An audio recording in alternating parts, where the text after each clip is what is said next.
There's been so much discussion around the importance of having honest and uncomfortable conversations, but that presumes, in my mind, that there's even enough trust in the first place to have those conversations. I wonder what your advice is for people who don't have that foundation. How do they build the trust in their workplaces or in their communities to take the very real risks that are involved in having and broaching those conversations? Yeah, you gotta get busy. You can't build the trust at the crisis point. It's also about how you show up with your teams and what things you say and how vulnerable you can be. Am I showing up trustworthy? Am I consistent? Am I open? When I make mistakes, do I account for them in people's presence? What messages are you sending about what you are up for?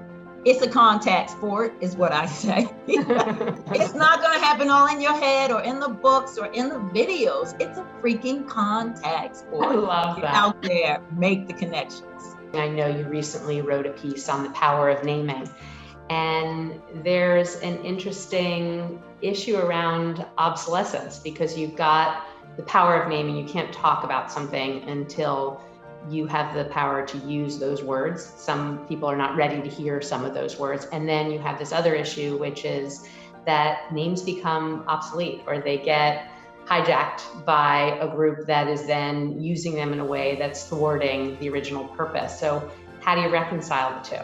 Yeah, I mean, language is always moving, right? And it's actually shaped so much by society, but I know you can't fix something that you can't actually name. Right? And I think when people started naming systemic racism, people started seeing it. What is important to add to this conversation, most importantly, to inspire our listeners to bring more equity to Black people and other marginalized groups before we close this conversation? When I think about courage, one other way that courage shows up is how you want to view this time.